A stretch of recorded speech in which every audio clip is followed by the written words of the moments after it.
Before I grow old, retire, and move to Brighton. Who is it? Bear with me, and I will reveal to you the fruit of my contemplation.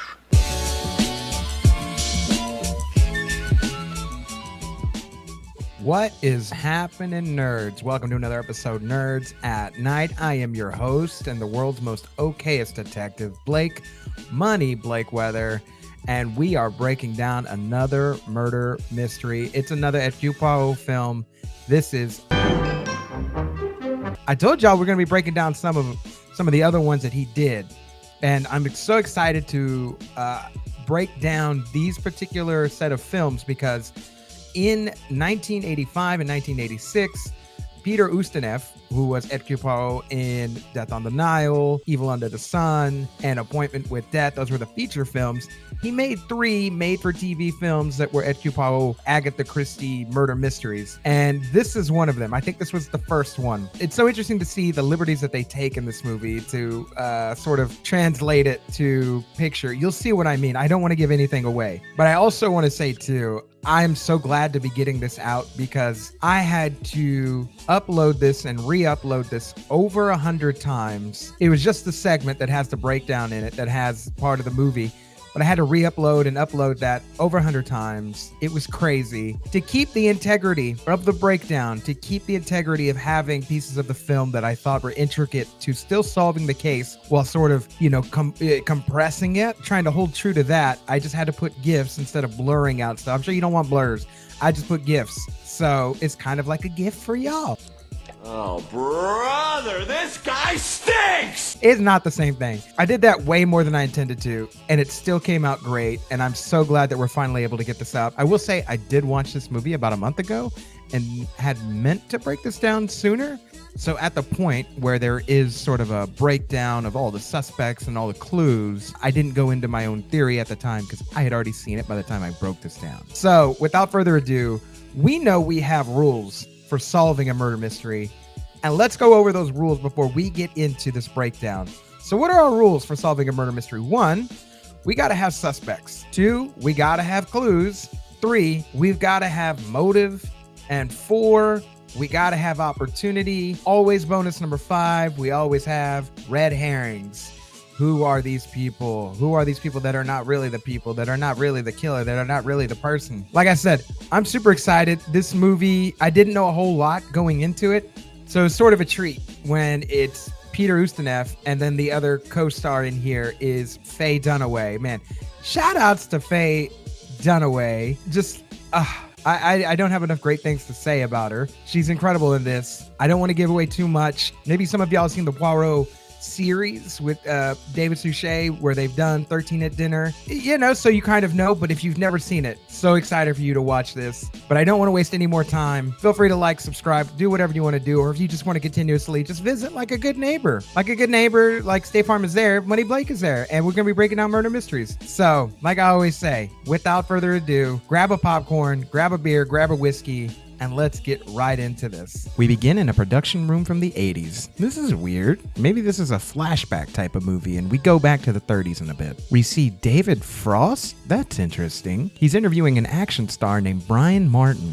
He's got 2 first names. I wonder who his next guest is. Detective, will you welcome Oh, that must be me. Monsieur Hercule Poirot? Wait, what? What is reality? Well, Monsieur Poirot, it's a very great privilege to have you making your television debut here with us all tonight. Oh, I get it. It's meta, because, get it? It was a made-for-TV movie. Anyways, Poirot is alive and thriving in the 80s. Because reasons. David chats with Poirot about TVs and movies, and Poirot says, The last cinema I saw was Casablanca. I was invited to the premiere in Antwerp. hey, that's my favorite movie. I knew there was a reason I liked you, Poirot. Poirot is charming the crowd, and oh, we have a new guest, and oh, wait, this is the lady who's watching TV, but she's on the TV. Wait, what the shit is going on? What the fuck is going on? We find out this is an actress who's playing another actress. I'm a dude playing a dude disguised as another dude. Just because I never went to high school, you act like I haven't got a brain in my head. There's 2 of them. Her name is Carlotta Adams, and she was portraying famous actress Jane Wilkinson. The real Jane is so impressed by everyone on the show, she invites them over for dinner. Jane, this is Hercule Poirot. Poirot, mademoiselle. Pucker your lips, as though about to bestow a kiss. Jane then meets her doppelganger Carlotta and Ronnie, aka Ronald Marsh. And hey, that's Bill Nye. He's so young. Jane and Carlotta chat, and they besties now. Jane chats with Poirot in private and has something to ask him. Well, I just gotta get rid of my husband. I'm not very good at getting rid of husbands. I think you need a lawyer. She says her husband won't give her a divorce, and they've been separated 2 years, and she wants to marry someone else. But who? Might I know the identity of your intended? The Duke of Merton. The Duke of Merton? The pairing doesn't make sense to Poirot, and he's still on the fence about it. Dinner ends semi-awkward because Ron Nye over here is saucy and people are heading out. But Jane still wants an answer to her question. Will you talk to George about a divorce? Or do I have to jump in a cab, go over there and waste him? Jane, you shouldn't joke like that. Who's joking? What is waste? What? Oh, don't ask me, old man. I haven't a clue. I haven't understood a word anybody said all evening. Everyone is heading for the door, and Jane stops Poirot one more time. You don't escape until I get an answer. If you don't get that bullshit out of my face, bitch. I agree to speak with Lord Edgware on your behalf. You do? Oh. Jane is happy now, so I guess yay. And Hastings isn't sure why Poirot decided to help. Poirot says there's not much else going on, so why not? Mr. Poirot? Perhaps I spoke too soon. Hey, Mr. Poirot. Hey. Brian can't pronounce Poirot and says he thinks someone is following him, and he can't say much about it. Suspicious as fuck. He asks if Jane talked him into visiting her husband, and he believes she would kill her husband if she had to. He says he's got to get running, and so do Poirot and Hastings. We meet up with Hastings and Poirot, and they're trying to get a meeting with Jane's husband, Lord Edgware. We've got an appointment to see his lordship midday today. They get to Lord Edgware's house, and he has no idea why they want to speak with him. Poirot says he just came to speak on the matter of Jane wanting a divorce. Lord Edgware says he knows she wants to marry a movie star, and he actually doesn't mind granting a divorce. I'm at a loss to understand your astonishment, Monsieur Poirot. I wrote to her 6 months ago that I would no longer contest a divorce.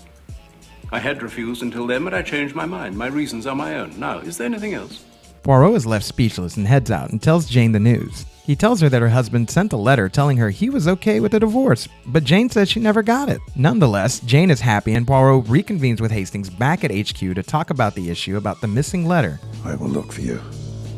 I will find you. He says there's only 4 possibilities of how this could happen. 1, the letter was never posted. 2, Lord Edgware is lying. 3, Lady Edgware is lying. And 4, someone interfered with that letter. He gets a call, and his friend Jap is here, and he rings him up. And hey, that's David Suchet, a.k.a. I am Hercule Poirot? Yes, madam. Jap says that Lord Edgware has been murdered. She arrived last night around 10 in a blinking cab, announced herself to the butler like she was dropping in for tea, and this morning, there was his lordship with a neat little hole straight through the cistern into the medulla. He says his wife Jane Wilkinson is the main suspect. He says he knew Lord Edgware met with Poirot, and he's got men watching Jane's house until she gets a lawyer and is ready to talk. We then cut to a flamethrower. All right, that's too hot. Anything we can do about that heat? Rick, it's a flamethrower. Yeah. What is going? Are they filming a movie? That's cool. I mean, he ain't no Tom Cruise, but that's cool. Brian, if only we have British actors like you. Well, someday.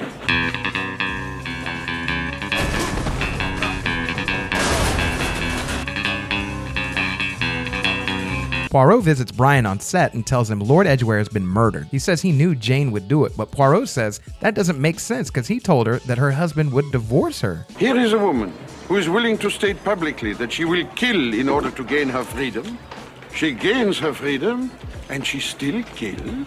Poirot then meets up with Jane again, this time with Jap, and Jane has her lawyer ready and is willing to talk a little bit. Inspector, when exactly did this unfortunate occurrence take place? 10 p.m. last night. See? I was at dinner last night. We find out Jane was at a dinner party from 8:45 to 11:30. But you could ask everybody there. As a matter of fact, there were 13 of us for dinner. He said it! He said it! Jane pulls Poirot to the side and lets him know she almost wasn't going to go to the party because she had a headache earlier in the day, but her maid Alice talked her into it. They end up back at Lord Edgware's house and speak with the lordship's butler. He says he saw Jane in a black dress walk in and leave 10 minutes later. Poirot talks with the lordship's secretary, Miss Carroll, and finds out she also saw Jane dressed in black. The inspector gets a call and comes back and says, Damned if Lady Edgware wasn't where she said she was. The other guests swear she never left the table.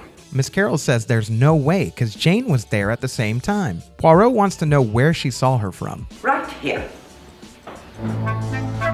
Poirot demonstrates there's no way you could see someone's face from that angle, proving Miss Carroll is just a hater. Hastings can't figure out how someone could be in two places at once. Poirot says that's impossible, but if someone had used an imposter, then it could happen. But who though? Someone like Carlotta Adams. Surely a charming girl like that wouldn't get involved in murder. Poirot and Hastings rush as quickly as they can and make their way to Carlotta Adams' place, only to find out she's dead from a Veronal overdose. I think perhaps the two are connected. Yes. She gave one last performance as Jane Wilkinson. Poirot asks Carlotta's roommate if Carlotta takes any drugs to help with sleep.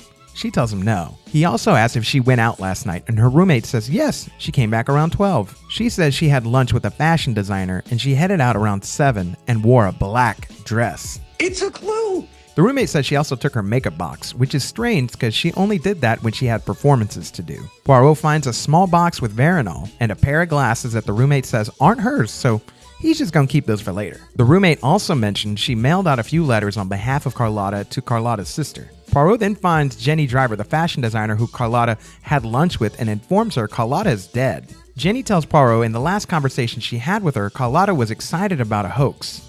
A who? Well, she didn't talk about it, but I got the impression it involved a lot of money. Poirot is trying to put together the pieces of the case, and then this happens. Not bad. Hold up. Wait a minute. Something ain't right. To work. After Poirot is done being a peeping Tom, he goes to chat with Jane again and asks her about the phone call. Jane says it felt like a joke because after one question, the lady who called hung up. Lady Edgware, do me a favor. Who killed your husband? If I was guessing, I'd say his daughter Geraldine did it. Poirot then speaks with Lord Edgware's daughter, Geraldine. She says she hated her father, and Poirot implies maybe that hate could harm more people. What do you mean? I have reason to believe that the killer has struck again. For another murder? Poirot says he has no proof, so he doesn't want to go on further about it. At this point, Ronald shows up, and now he's the new Lord Edgware since his uncle died, and he was next in line to receive the title. And he's a bit of a hot mess. To murder, which has transformed me from the creditor's despair to the tradesman's hope. God bless Aunt Jane. Ron says he has an alibi on the night Lord Edgware was murdered. He says he was watching an opera. Poirot then asks about Carlotta. Ron says he liked her and he knew her for 6 months. Poirot then informs Ron she's now dead from an overdose, and Ron is visibly saddened. Geraldine decides to take Ron home, and Poirot decides to visit Sir Montague, who hosted the dinner Jane attended. He asks the butler if he remembers anything about the call Jane received. He says nothing besides the voice sounded possibly foreign. Poirot meets with Sir Montague and meets Donald Roth, an up-and-coming movie star. Please join us. If £50 a game doesn't frighten you? Well, £50. Be careful, he cheats. Montague does all the cheating, but Poirot is too clever for that. I'll see you at the next hoop. Sir Montague says he was impressed to meet Jane, and she taught him about Greek art. Also, Poirot lays the smackdown on Montague. And one more, I think. Donald offers to give Poirot a ride to town, and Poirot says, I don't even know how to drive. "We get it, you Encino manned your way to the 80s. Donald says he got to meet Jane at the party, and she knew a lot about Greek art, and proceeds to take Poirot to Scotland Yard. I tell you one odd thing. There were 13 of us at dinner. It wasn't until we were moving into the library that I remembered that old superstition about bad luck hitting the first person to get up from a table of 13. And who did get up first? Me. Jap informs Poirot that Lord Edgware's butler has skipped town and 3,000 pounds in francs is missing from Lord Edgware's house. Poirot informs Jap Carlotta Adams looked a lot like Jane Wilkinson, and she was also wearing the exact same thing described by Lord Edgware's house staff. Poirot says she also had a wig that looked like Jane's hair. She goes to Edgware in a Jane Wilkinson get-up. She kills him impulsively. Then, overcome by guilt or fear, she takes a drug overdose. It makes sense, Poirot. Oh, great minds think alike. Yeah. Look, the nephew was at the opera, the daughter was at the opera, the wife was at the dinner, right? Is that your final answer? Poirot asks Jap to find the letters Carlotta sent and look around for the cab driver who would have given a ride to the guilty person. It's Brian Martin, he wants you to go to his film set. No doubt in order to inform me he no longer requires my service. Poirot goes to visit Brian on set, and sure enough, Brian tells him that he's no longer being followed and he doesn't need Poirot's help. Look, I talked to that lady about the personal matter we discussed. Yes. So I don't think I can put you to work on it. Sorry. What a surprise! How on earth could you have foreseen that, Poirot? Oh, wait a minute. You knew I wouldn't need you? Poirot's done with this fool and says they gotta get going. Hastings and Poirot visit the Duke of Myrtle, and the Duke is unsure of why they're there. Then I will ask you point blank, Your Grace. Do you intend to marry Lady Hedgeware? When I'm engaged to marry anyone, the fact will be formally announced. I consider your question an impertinence. Good day. Good day. Oh, he's sassy. Hastings doesn't think that went well, but Poirot says he got a lot of info from that. He says Jane is more impulsive and would spill the beans about marrying the Duke before he would say anything. And we also learn in police college, Poirot got a degree in upside down speed reading. What kind of shit is that? He recites the letter. My dearest Jane, I cannot wait. Oh, my adored one, my angel. Poirot, you ought to be ashamed of yourself. Oh, I know. Jap says they're going to arrest Ronald Marsh based on the letters they intercepted written by Carlotta Adams. He loved my Jane Wilkinson impression, said it would fool Lord Edgware himself, and offered me £10,000 to try. I'm visiting his lordship tonight as Jane. Poirot's not buying it. Jap says they found the cabbie driver who was driving on that night, and he identified Ronald Marsh as the person he gave a ride to. Poirot is still curious about Carlotta Adams' death, but Jap has an explanation. Accident. She came home all excited, took some Veronal to calm down, some more to go to sleep, and... Then some more Veronal and a little more, and... That don't make no sense. No, I'm sorry. Too many questions are still asked which do not satisfy the little grey cells. I thought that you could sense that with your Peter Tingle. Please do not start calling it my Peter Tingle. Poirot still wants to know who Ronald went to the opera with, and they ride off to get Ronald. Jap questions Ronald and says he knows Ronald was not at the opera at the time of the murder. Ron says he did go to his uncle's with someone, but he didn't go to kill him and doesn't want to say with whom he went with. I told you, Jive Chumps, I ain't no snitch. It's all right, Ronald. We should have told them the truth from the beginning. It was me. What was the reason for your visit? Money. What else? We went to get my mother's pearls. For me to pawn, a very generous offer of Dina's, which I swore to repay, even if it meant getting a job. Ron says he thought he saw Brian going in the house and was unsure why.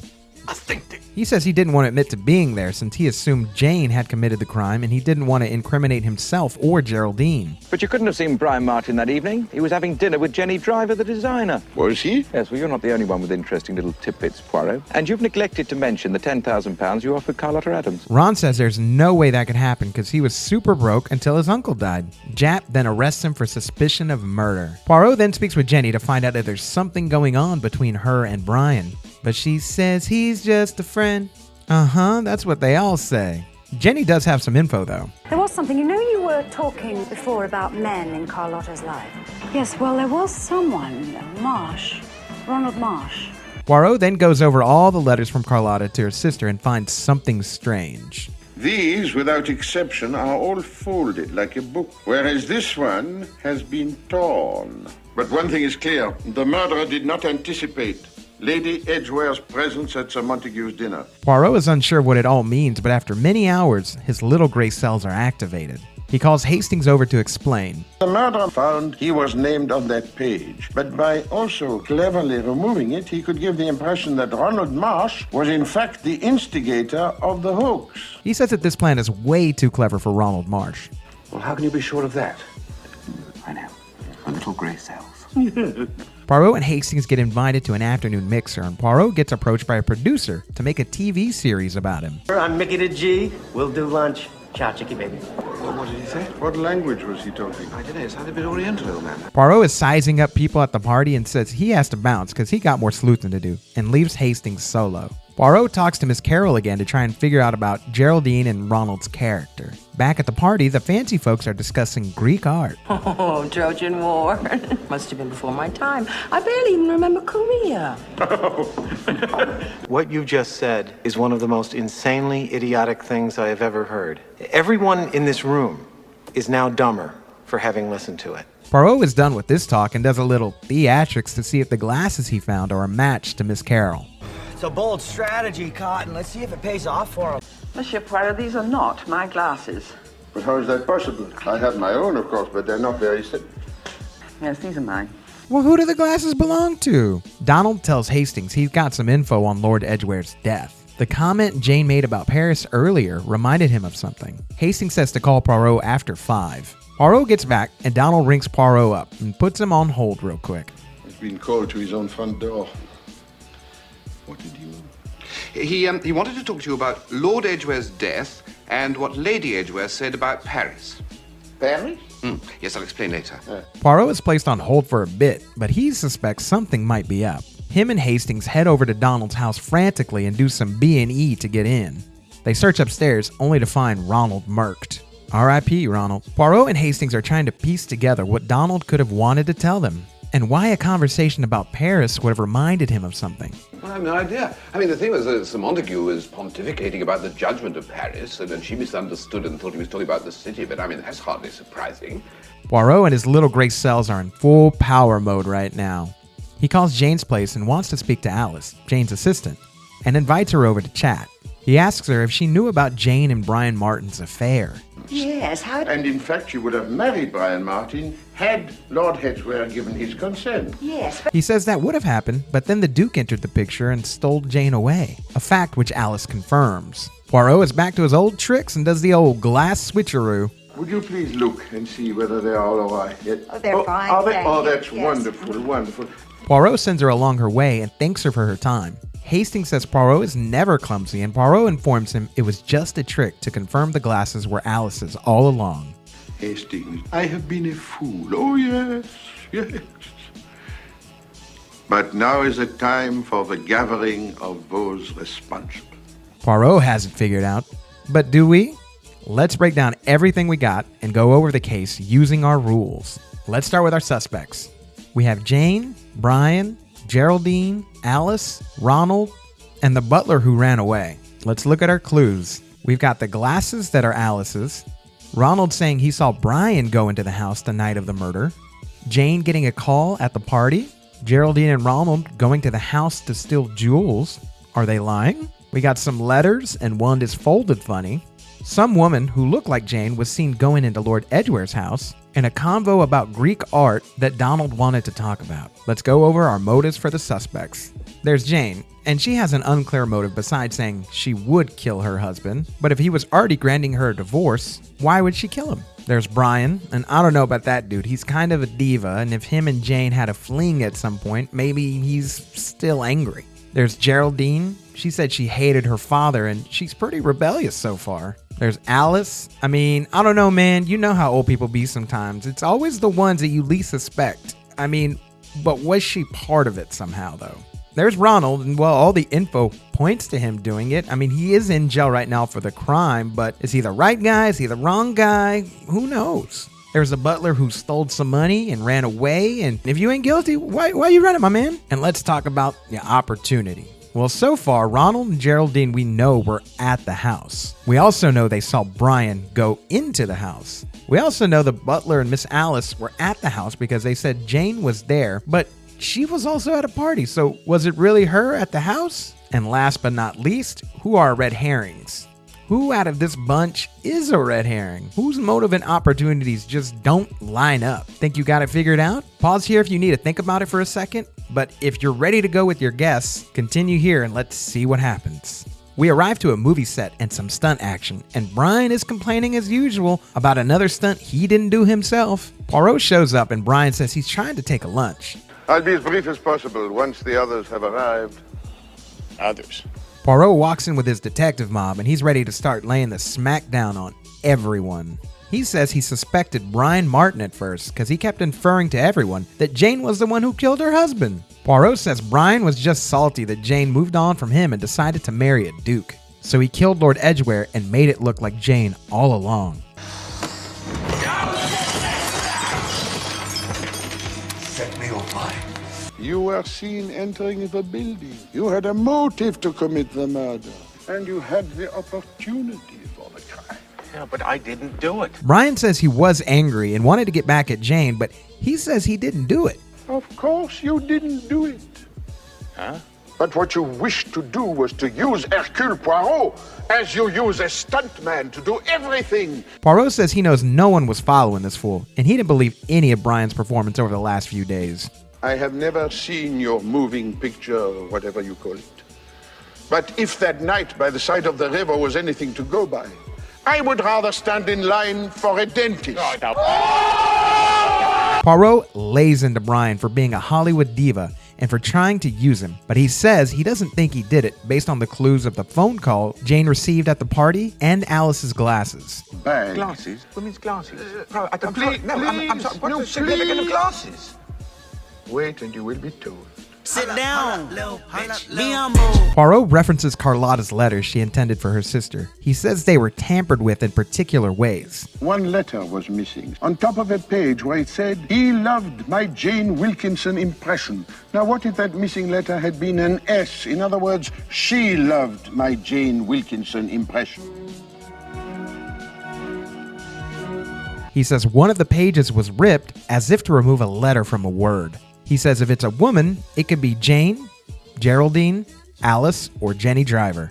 Jap says the one thing we've all thought at least once during a Poirot denouement. Please, before I grow old, retire and move to Brighton. Who is it?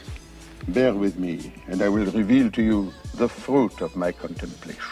Poirot says on the night of the murder, Carlotta left her place at 7 and took a taxi and checked into a hotel with a fake name and glasses as a disguise. An hour after that, Jane meets Carlotta at the hotel. The two switch clothes, and Poirot says it was Carlotta, not Jane, who went to the dinner at Sir Montague's. And it was Carlotta who impressed everyone with her knowledge of Greek art. Poirot infers Carlotta fooled everyone, and just to make sure things were going to plan, Jane was at the hotel and called Carlotta at the party. Jane calls the Montague house. If Carlotta has not been found out, she is to answer simply, "That's right." That's right. Because it's all part of the plan. Once that's done, Jane takes off to her husband's house, hides her wig, and makes her way inside. And there she stabbed her husband. Well, I don't have to listen to this. Oh, yes, I think you do. You need to sit your little sexy ass down. Jane says Poirot is a great storyteller, but she wouldn't have a reason to kill her husband since he was granting her a divorce. You sit on a throne of lies. Poirot says things changed when she decided to marry a duke, because he couldn't marry a divorcee, but he could marry a widow. Poirot says after the crime, Jane returned to the hotel and planted the Veronal in Carlotta's makeup case and found the letters Carlotta had written to her sister. Once she sees her name and part of the plan in one of the letters, she decides to act. Stark, we need a plan of attack. I have a plan. Attack. By tearing one folded page just so, she can eliminate any mention of herself and shift the responsibility for the plot to Ronald Marsh. Once it looks like Ronald Marsh could be implicated, she puts the letters back into Carlotta's case and waits for her to get back. However, she accidentally leaves the glasses she stole from Alice in the case as well. If I had not found those glasses in Carlotta's bag, I would never have been able to trace the crime to you. Poirot says the butler actually found Lord Edgware dead first, but decided to steal some money he found on the table next to the dead body. He decides to leave and hide the money somewhere, and it's when he comes back he is spotted by Ronald Marsh and mistaken for Brian Martin. This is why the butler fled town, because he stole the money. Back at the hotel, Jane poisoned Carlotta's champagne with Veronal and falsely celebrates the victorious hoax they just pulled off. The drug starts to kick in, and by the time Carlotta makes it home, she dies in her sleep. 2 murders. There will be one more. We then jump back to the afternoon mixer and return to the conversation about the judgment of Paris. Jane's lack of Greek art makes Donald suspicious because when he spoke with her at the dinner, she knew all about it, and this didn't seem like the same person. Donald lets Hastings know he wants to speak with Poirot, but Jane overhears him, and she knows she has to do something to cover her tracks. She was the visitor who interrupted Ronald and Poirot's call, and once she's inside, she offs him so he won't say anything. Is my story accurate, Miss Wilkinson? Close enough, Hercule. Stop playing with my name. I ain't gonna say it no more. Put some respect on my name. You understand me? When y'all saying my name, put some respect on it. I guess it's close enough. I don't know how you do it. I was just gonna say that. Jap arrests Jane for all the murders, and my goodness, is this the most glamorous, stylish arrest I've ever seen. I'm telling you, this catwalk of an arrest goes on for a hot minute, and Jane is loving every second of it. Poirot approaches Jane and gives a bit of a bittersweet goodbye. Hey, I don't want you to think I'm mad at you. I mean, you just did what you had to do, right? At your invitation, madame. Jane says she's sorry how this all went down, but her husband deserved it. I'll probably be more famous for my murders than my movies. I think you may be famous for the movies of your murder. Jane is giddy by all the attention and is finally escorted to the cop car, but not before one last wave to her fans. Goodbye, Jane. Everyone is in their feels, and the director's mad because he has to cut her from the movie. What a performance! Well, I didn't expect this to happen quite yet, but I do thank you very much. What a beautiful woman, don't you think so, Poirot? Oh, beautiful, yes, Hastings. She is gorgeous. Yet no one influences Hercule Poirot. And that's it. That's the end. What did y'all think of that? It was great, right? It was nice. There are some things I don't like about it, but let's talk about the things I do like about this rendition. Peter Ustinov, same as always, right? He's Poirot. He's great. Bro, David Suchet, who later goes on to play Poirot for 25 years. Incredible. Like how? Like this almost to me feels like a passing of the baton. From one Poirot to another before they even knew that's what they were going to do. It was interesting, sort of the meta aspect of being like, how's it like being your first time on television, right? They did meta before meta was a thing, so it's kind of ahead of its time. I also want to point out another great thing about this movie is the use of mirrors to like sort of formulate this idea of like double. It's used in a lot of different places. When Poirot goes to check on Carlotta Adams when she dies, it's sort of mirrors. There's mirrors at the little mixer party. When Jane is coming down to like welcome everybody to the party, there's just a lot of use of mirrors, and it's very clever if you catch it to give this sort of clever nod to, hey, there might be identical people, that's what's going on. That's sort of what's at the center of this crime. So I think it was a good little just sort of Easter egg to catch on. I really like that aspect about this. How great was Faye Dunaway though? Being two roles in this film. And I thought it was super fascinating the way that they did the green screen at just one point. It was just one point where they did the green screen, right? They can't be doing that all the time. It didn't seem like they had a high budget for this sort of made for TV rendition, but she's incredible. She does these little little body language things where, you know, when David Suchet, when he's like, hey, you know, you got to stay there. She's like, I don't have to be here. She's like, yeah. He's like, yeah, you do. And she does this little shoulder nudge. And then she just like these little, like these little facial expressions. She's such a great actress. And I was like, bro, first time I'd ever seen her, Dunstan checks in, because I was a kid, right? I'm a kid of the late 80s, 90s. So Dunstan checks in was my first exposure to Faye Dunaway. And I was like, oh, she's good. But like seeing this, I'm like, oh my gosh, no wonder she's like so acclaimed. She made a lot happen with this. Now, some of my disappointment notes are they put it in the 80s for real. Like we have a parallel universe Poirot. He's been alive for like ever, because he said he went to go see Casablanca, the premiere. Like, how old was he then? Is he like 120 years old? How old is he? What's he doing? He's running around in this movie. He's checking out. Also, another one, he's checking out women. When does Poirot do that? He's a gentleman. What is going on? This is like some sort of evil Doctor Strange version of Poirot. He's mean. He's so mean to Jap and Hastings. Like, who is this Poirot? Like, he's still witty and he's still putting things together and he's still kind of, you know, he fits in. He gets in where he fits in. But like, he's just mean. He's just mean to all of his partners. He's like a grumpy old man version of Poirot. That's kind of what this version is. So when I hear people say, well, Kenneth Branagh's renditions of Poirot, you know, they're not great. No, I will. No. I think the story of this, like the whole mystery aspect, that's great. But the whole part of putting it in the 80s and having Poirot be like this, like he checking out women and he being mean. Nah. This is Kenneth Branagh's Poirot films are not worse than this. Stop it. We all need to stop it. Like, get off the high horse. We all really need to stop that right now. Am I saying this is the worst Poirot film ever? I don't know. We've still got to break down Dead Man's Folly and Murder in 3 Acts. So the jury is still out. But as far as like when you compare the Branagh one, it's not accurate. That's not the Poirot that done. He don't do this. Poirot might have a wife in the Kenneth Branagh version, but he ain't Googling women over here, and he ain't being mean to everybody, you know. He's not setting it in the 80s. He's not acting like, oh, what is a car? I don't know how to drive. What is this film thing? Like all those little bits, I was not a fan of that. But every time they did, I was just like, oh my, how corny, how cheesy, oh my.